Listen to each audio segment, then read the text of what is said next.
Hello everyone, मोहित study IQ centre में आपका स्वागत है। आज हम हिंदी पैसेज से रिलेटेड जो है एक गद्यांश और पद्यांश के जो है क्वेश्चंस देखेंगे। देखिए, पैसेज जो है 15 क्वेश्चंस आते हैं, मतलब पैसेज दो पूछे जाएंगे, एक गद्यांश होगा और एक पद्यांश होगा, जहां से आपको टोटल 15 क्वेश्चन है। ये 15 में से 15 क्वेश्चंस जो है आपके सही होने चाहिए। बहुत सिंपल होता है, क्योंकि सिंपल इसलिए भी होता है क्योंकि पैसेज में ही उसका आंसर होता है। कुछ जो है करीब 5 क्वेश्चन, 4 से 5 क्वेश्चन जो है वो व्याकरण के संबंध में होता है। तो अगर आप डेली पैसेज लगाते हैं, ठीक है, जैसे कि मैं इस चैनल के माध्यम से आपको जब तक पेपर आने वाला होगा तब तक मैं 30 से 40 पैसेज आपको कराऊंगा, गद्यांश के 30 और पद्यांश के भी 30 कराऊंगा।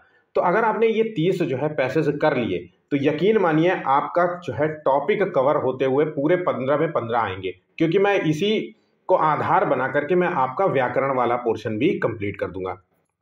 ठीक है, तो आइए इस जो है पैसेज को देखते हैं और आसान भाषा में समझने का भी प्रयास करते हैं कि आखिर पैसेज कैसे सॉल्व किया जाता है। मैं जो तरीका बताता हूं वो मेरे लिए कारगर रहा है। मैंने जब भी जो है स्टेट जो है पीसीएस का एग्जाम दिया था, मेंस में अक्सर पैसेज आता था, या फिर रिव्यू ऑफिसर समीक्षा अधिकारी का पेपर होता था, उसमें भी पैसेज आता था। तो मैं जो है वहां पे मेरा यह काम हो जाता था, इसलिए मैं वही तरीका आपको बता रहा हूँ। ठीक है, तो आइए शुरू करते हैं। वीडियो अच्छा लगे तो प्लीज़ लाइक करिएगा। 100 लाइक का टारगेट है। लाइक मोटिवेशन के लिए है, ताकि हम आपके लिए इसी प्रकार से जो है डेली वीडियोस लेकर के आते रहेंगे। और इस वीडियो को ज़्यादा से ज़्यादा दोस्तों तक भी पहुंचाइएगा ताकि वो भी इस वीडियो का लाभ ले सकें। और चैनल को सब्सक्राइब नहीं किया तो प्लीज़ झटपट से चैनल को भी सब्सक्राइब कर लीजिए। आप हमें कमेंट भी कर सकते हैं। मैं डेली जो है सीटेट के संबंध में आपको जो है वीडियोस जो है पेपर और थ्योरी जो है नोट्स सब कुछ आपको इस चैनल के माध्यम से मिलता है। मेरे जो नोट्स हैं, जो मैं आपको थ्योरी वीडियोस देता हूं, वो आपको किसी भी अन्य चैनल में नहीं मिलेगा। यकीन ना हो, अगर जो पहली बार आ रहे हैं वो एक बार किसी भी एक सिंगल जो है टॉपिक्स को उठा के देखिए और फिर उसी टॉपिक को किसी और टीचर के जो है चैनल में जाकर के देखिए, आपको चीज़ें क्लियर हो जाएंगी। ठीक है, जिस तरीके से मैं आपको जो है प्रोवाइड कर रहा हूं नोट्स, वो कोई भी यूट्यूब में कोई भी जिनके 50-50 मिलियन सब्सक्राइबर हैं वो तक भी जो इस तरीके के नोट्स आपको नहीं प्रोवाइड करते हैं। ठीक है, तो आइए चलिए शुरू करते हैं। देखिए, गद्यांश है, इससे रिलेटेड 9 क्वेश्चंस आते हैं। ठीक है, और पद्यांश से 6 क्वेश्चन आते हैं, इसलिए टोटल हो गया 15 क्वेश्चन।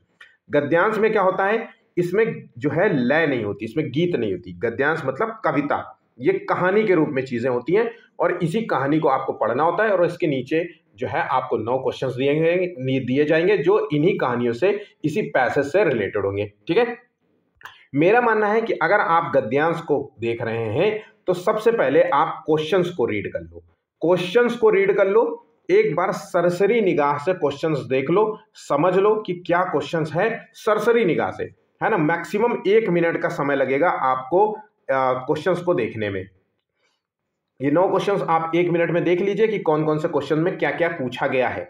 ठीक है, उसके बाद जो है आप सीधा जो है गद्यांश को रीड करना शुरू करो। ये गद्यांश पोर्शन रीड करो, और जब रीड करो तो रीड करते हुए छोटे छोटे जो है लाइंस खींचते जाओ। जैसे कभी सोचा है कि भारत में कितने प्रकार के वाद्य यंत्र, यहाँ पे वाद्य यंत्र के बारे में बात हो रही है, इसलिए यहाँ पे ध्यान रखेगा।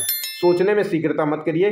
तमिलनाडु केरल से कश्मीर तक, राजस्थान गुजरात से नागालैंड मणिपुर तक, इस भारत नामक विशाल भूखंड में सैकड़ों प्रकार के वाद्य यंत्र परंपरा से प्रचलित है। तो यहाँ पे देखिए सैकड़ों प्रकार के वाद्य यंत्र प्रचलित है, विशेषकर चमड़े से गढ़े हुए मढ़े हुए वाद्य यंत्र। चमड़े वाला कौन सा होता है, जिसे हम कहते हैं तबला।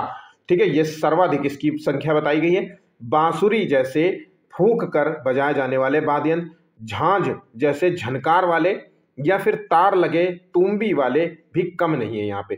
तो यहाँ पे झांझ है, यहाँ पे बांसुरी है, यहाँ पे चमड़ा वाला है, यहाँ पे तार लगी जो है तुम्बी है। ये तार वाले भी कुछ गज से बजाए जाते हैं और कुछ जो है छोटी सी अंगूठी जैसी मिजराब से। अब प्रश्न ये उठता है कि जिन्हें हम भारतीय वाद्य यंत्र कहते हैं, क्या वह भारत में ही जन्मे हैं या कहीं और। अब यहाँ पे क्वेश्चन हो रहा है भारत में जन्मे, तो हो सकता है आपसे एक क्वेश्चन पूछ ले कि भारत से बाहर जन्मे वाले कौन से हैं वाद्य यंत्र। तो कहना ये कठिन है कि जब भी हम किसी वाद्य यंत्र को बजते देखते हैं या सुनते हैं तो मन कहता है कि इसकी उत्पत्ति भारत में ही हुई होगी, लेकिन ये बात सही नहीं है।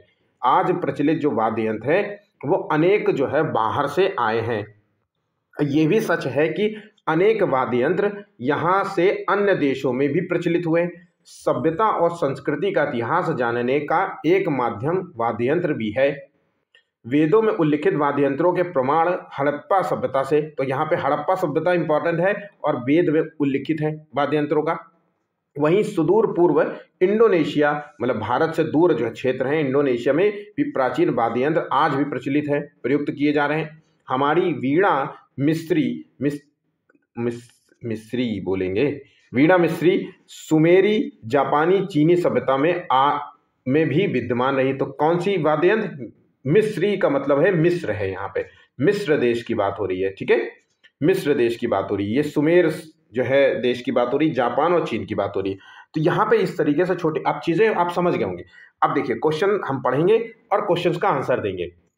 जिन्हें हम भारतीय वाद्य यंत्र कहते हैं वो कहीं और से आए हैं या उनमें से कुछ भारत के हैं और कुछ बाहर के हैं? वे चीन और इंडोनेशिया के हैं, वे भारत में ही जन्मे हैं। तो देखिए उनमें से कुछ भारत के हैं और कुछ भारत से बाहर के आए हैं, यही तो यहाँ पे लिखा हुआ था, ठीक है। अब बात समझ गए? कौन सा भारतीय जो है वाद्य यंत्र है जो मिस्र, चीन, जापान आदि जो है संस्कृति में भी विद्यमान है? तो देखिए तबला तो हमारे यहाँ था, झांझ भी हमारे यहाँ था, बांसुरी भी हमारे यहाँ बोली गई, लेकिन वीणा का जो है नाम यहाँ पे नहीं लिया गया, तो इसलिए आंसर हो गया यहाँ पे सी, ठीक है। कौन सा कथन है यहाँ पे सही नहीं है? तो तमिलनाडु, केरल में भी वाद्य यंत्र प्रचलित है, ये तो बात सही है। कुछ वाद्य यंत्र गज से बजाए जाते हैं, ये भी बात सही है, ठीक है। प्राचीन भारतीय वाद्य इंडोनेशिया में भी प्रयुक्त होते हैं, भारत में अनेक प्रकार के वाद्य यंत्र है, ये भी सही है, ये भी सही है, ये भी सही है। देखिए इसको मैं थोड़ा सा कंफ्यूज हो रहा हूँ, तमिलनाडु और केरल के वाद्य यंत्र सबसे अच्छा, यहाँ पे ऐसी कहीं पे भी हमने ये लाइन नहीं पढ़ी है कि तमिलनाडु या केरल या किसी राज्य विशेष के जो वाद्य यंत्र हैं वो सबसे ज्यादा प्रचलित है। तो इसलिए हम कह सकते हैं कि यह कथन जो है गलत होगा। कंफ्यूजन हो तो प्लीज जो है पुनः जो है आप जाकर के पैसेज को देखिए, रीड करिए, ठीक है।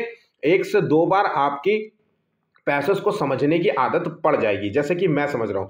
हालांकि मैं बिल्कुल भी आंसर कहीं से देख नहीं रहा हूं, मैं बिल्कुल जैसे आपको पढ़ा रहा हूं वैसे ही पढ़ा रहा हूं, क्योंकि मैंने पढ़ रखा है और मैं समझ गया कि इसमें आंसर किस तरीके से, क्योंकि मेरी आदत हो चुकी है, मैं बहुत सारे जो है गद्य और पद्य लगा चुका हूं, इसलिए मुझे आंसर्स लगाने में कोई अगर मैं लगा रहा हूं तो आप भी इसी तरीके से आंसर लगा पाएंगे, ठीक है। गद्यांश के अनुसार सभ्यता और संस्कृति का इतिहास जानने में सहायक है। अब यहाँ पे सभ्यता और संस्कृति का इतिहास जानने में यहाँ पे किस चीज का, साहित्यिक कोई ग्रंथ की तो बात हुई नहीं है, यहाँ पे कलाकार की कोई बात नहीं हुई है, यहाँ पर जो वाद्य यंत्र हैं वो यहाँ पे सहायक हैं। तो आंसर हो गया यहाँ पे सी, ठीक है। भारतीय जो है शब्द व्याकरण की दृष्टि से सही है। अब मैंने जैसा कि कहा कि आपको पैसेज में 3 से 4 क्वेश्चंस आपको व्याकरण के संबंध में होगा। व्याकरण मतलब हो सकता है आपको विलोम शब्द पूछ ले, हो सकता है संधि पूछ ले, हो सकता है समास पूछ ले, हो सकता है तद्भव तत्सम पूछ ले, या फिर उपसर्ग। ये सारे जो है जितने भी आपको व्याकरण में टॉपिक्स दिए जाते हैं वो सभी आपको तैयार करने होंगे, ठीक है। तो देखिए यहाँ पे शब्द दिया गया है, ये 4 ऑप्शन है। भारतीय शब्द है क्या? तो अगर हम पैसेज को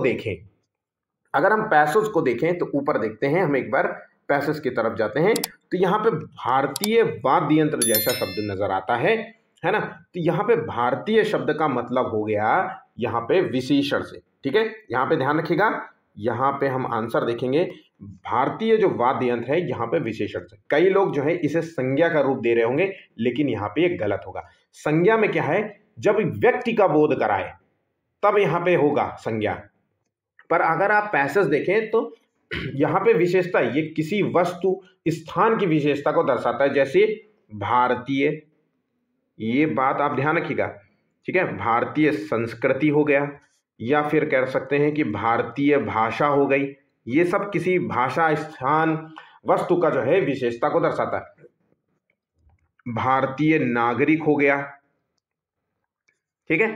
तो यहां पे किसी चीज की विशेषता, नागरिक की विशेषता, इसीलिए इसे हम विशेषण का रूप देंगे। अगर हम संज्ञा की बात करते तो क्वेश्चन में आंसर मतलब क्वेश्चन ये होता भारतीय, भारतीय क्या बोल सकते हैं, भारतीय आए हैं। तो कौन आया है, भारतीय आए हैं। तो यहाँ पे ये जो शब्द है यहाँ पे व्यक्ति का बोध करा रहा है। ठीक है, बात यहाँ पे समझ गए। आंसर है यहाँ पे बी। किस शब्द में उपसर्ग और प्रत्यय दोनों है। उपसर्ग मतलब शब्द के पहले वाला अक्षर, जैसे धर्म के आगे लग जाए आ, तो यहां पे उपसर्ग क्या है, आ है। ठीक है, बात समझ गए। और जैसे यहां पे शीघ्रता में क्या है, तो ता, तो यहां पे जो आ शब्द है वो है आखिर वाला प्रत्यय जिसे कहते हैं। बात यहां पे समझ गए। शीघ्रता, ता धन आ बनता है बड़ा, शीघ्रता। ठीक है, यहां तक समझ गए। अब यहां पे देखते हैं कि शब्द में उपसर्ग और प्रत्यय दोनों लगा हो। तो यहां पे अगर हम भारतीय में देखें तो यहां पे उपसर्ग नहीं दिया है, यहां पे उपसर्ग नहीं दिया गया है, इसमें प्रत्यय दिया गया है। विशाल में जो है विशाल आल, यहां पे कोई भी उपसर्ग और प्रत्यय नहीं दिया है। यहाँ पे प्रचलित है, प्रचलित में प्रा जो है एक उपसर्ग है और लित इत, इत जो है एक प्रत्यय है, याद रखिएगा। ठीक है, शब्द का जो पहला अक्षर होता है प्रचलित, प्रा शब्द जो है वो एक उपसर्ग है और प्रत्यय शब्द है इत है, यहाँ पे प्रत्यय शब्द है। ठीक है, वेदों में चर्चित कुछ वाद्य यंत्रों के प्रमाण मिले हैं। तो ये कहां पे मिले हैं, तो 7वें का आंसर है हड़प्पा सभ्यता में भी जो है इन यंत्रों के प्रमाण मिले हैं, जैसा कि मैंने पैसेज में देखा था। ठीक है, जन्म शब्द का समानार्थी क्या है। तो यहां पे जो जन्म शब्द है यहां इसका समानार्थी होगा, जन्म शब्द का मतलब होता है प्रकट होना, तो उत्पत्ति समझ लीजिए, यहां पे आंसर है ऑप्शन यहां पे ए होगा। उल्लेख, विद्यमान और प्रयुक्त शब्द नहीं है। ठीक है, भूखंड शब्द में समास है। अब ये बहुत ही अच्छा क्वेश्चन है। देखिए, अब ये क्वेश्चन गलत मत करना। समास कितने प्रकार के होते हैं, 4 प्रकार के होते हैं, ये तो हम सबको पता ही होगा, है ना। अव्ययी भाव समास, द्वंद्व समास, बहुब्रीहि समास, है ना, और तत्पुरुष समास, द्विगु समास, कर्मधारय समास। क्योंकि तत्पुरुष समास तो 2 प्रकार के होते हैं ना, द्विगु समास और कर्मधारय समास। खैर मैं समास के बारे में क्या बताऊं, तो भूखंड के बारे में हम आप बात करते हैं पहले। तो भूखंड में जो समास है वो कौन सा है, तो यहां पे तत्पुरुष समास है। तत्पुरुष समास में क्या होता है, जो पूर्व पद होता है, पूर्व पद का मतलब होता है पहला पद, पहला अक्षर समझ लीजिए।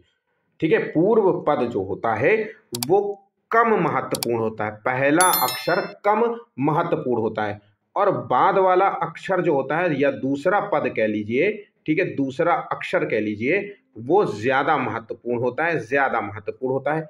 अब यहाँ पे भूखंड जो दिया गया है शब्द, यहाँ पे खंड जो शब्द है वो ज्यादा महत्वपूर्ण है, भूमि का खंड, भूमि का हिस्सा।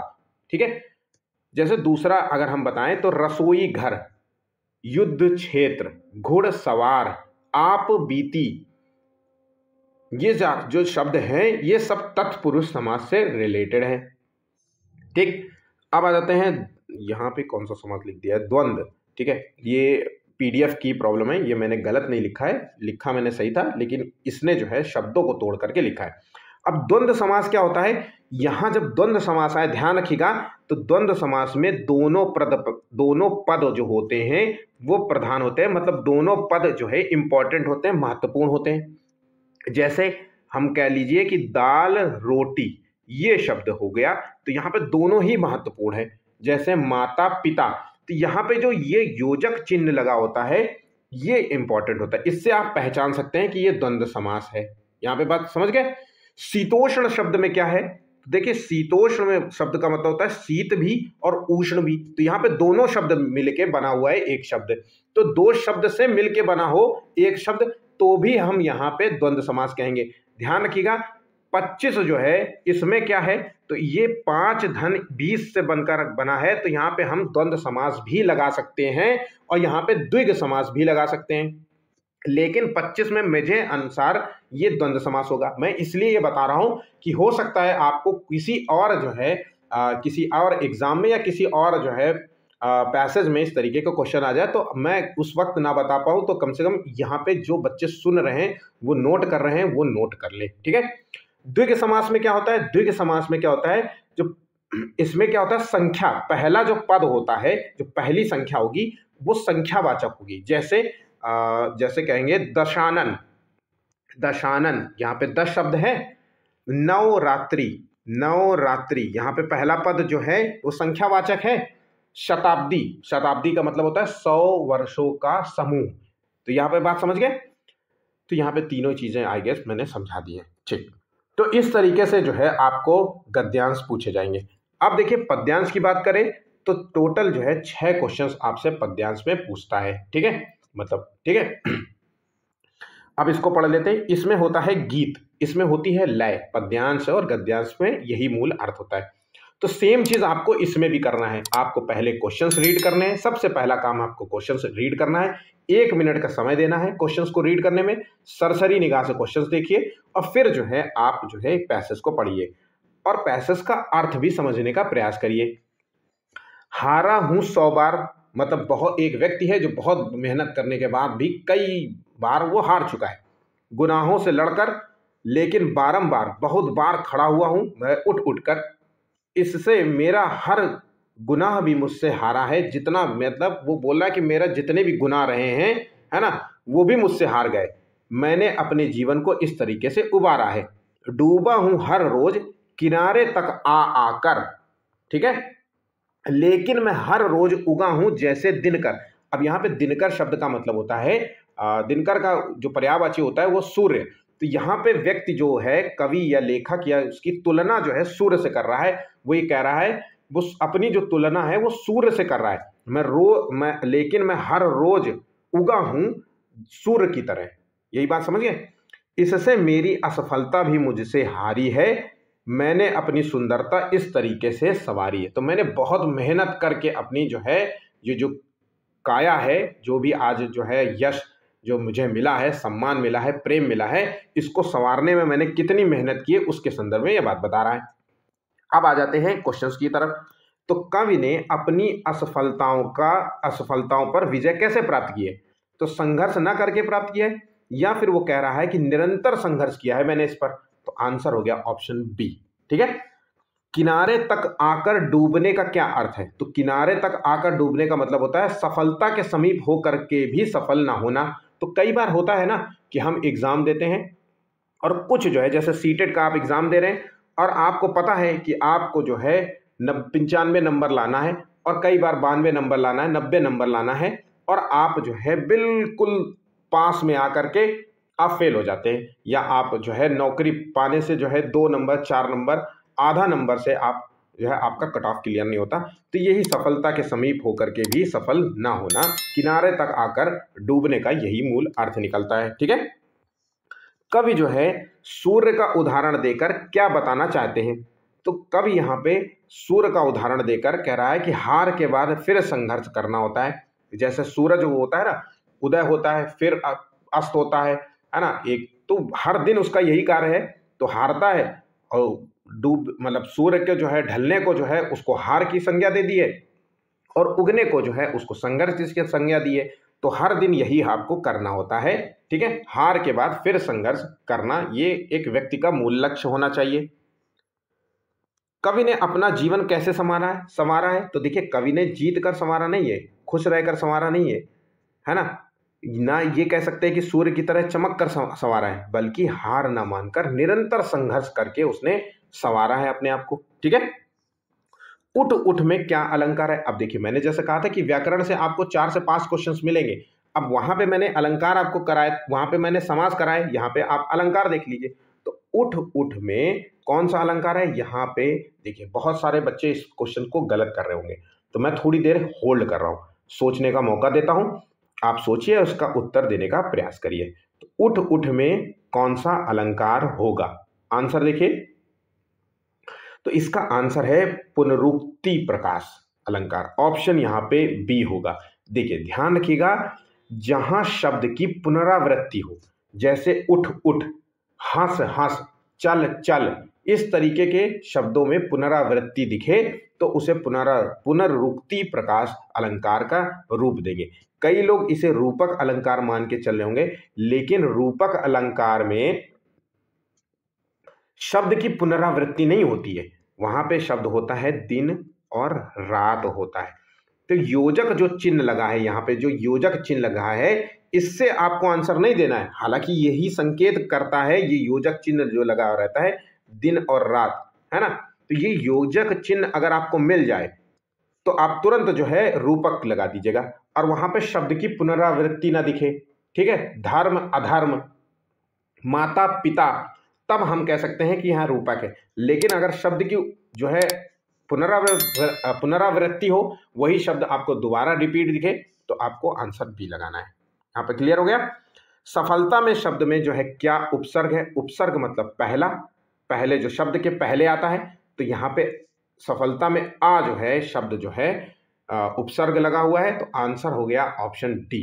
उपसर्ग जो है वो पहले आता है, ध्यान रखिएगा, और प्रत्यय जो है ये शब्द जो है ये आता है बाद में। ठीक है, तो ये अगर याद रखेंगे तो एग्जाम में क्वेश्चंस का आंसर देना आसान हो गया। तो इस तरीके से आज का हमारा पैसेज समाप्त हो जाता है।